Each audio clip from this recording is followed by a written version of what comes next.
খেলোয়াড়দের সাথে পরিচিতি হচ্ছে। উপস্থিত রয়েছেন এই দুদিন ব্যাপী এই ভলিবল প্রতিযোগিতার উদ্বোধক রাজ্যের মাননীয় মুখ্যমন্ত্রী প্রফেসর ডক্টর মানিক। এই দুটো দল আজকের এই প্রতিযোগিতার প্রথম দিনের দ্বিতীয় ম্যাচে রয়েছেন শুভম সূত্রধর এবং তবলায় দীপ। সবাইকে আমার শ্রদ্ধা জানাই। আগামীকাল 21শে জানুয়ারি আমাদের ত্রিপুরার পূর্ণ রাজ্য দিবস। এই স্বপ্নের ত্রিপুরাকে নিয়ে আমি আমার মাতৃভূমিকে নিয়ে একটি গান। সঞ্জয় সাহা মহোদয় ভলি করি এই টুর্নামেন্টের সূচনা করছেন মুখ্যমন্ত্রী শ্রী ডক্টর মানিক সাহা মহোদয়।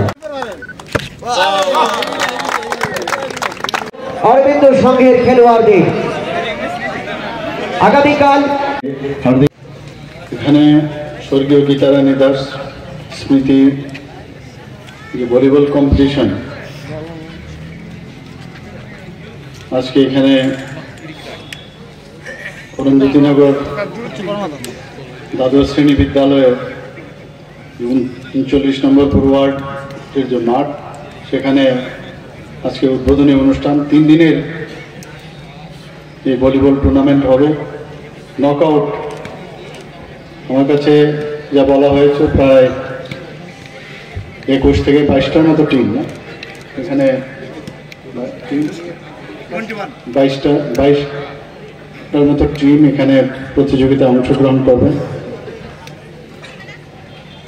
তো সেটাকে সামনে রেখে আজকে আমাদের মাঝে আমাদের সাথে মঞ্চে উপস্থিত আছেন আমাদের আগরতলা মিউনিসিপ্যাল কর্পোরেশনের মাননীয় মেয়র, সবার পরিচিত মুখ শ্রী দীপক মজুমদার মহোদয়, বালাঘাট বিধানসভার মাননীয় বিধায়িকা।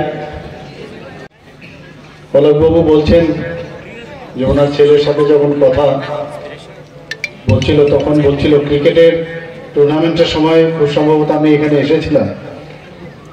তো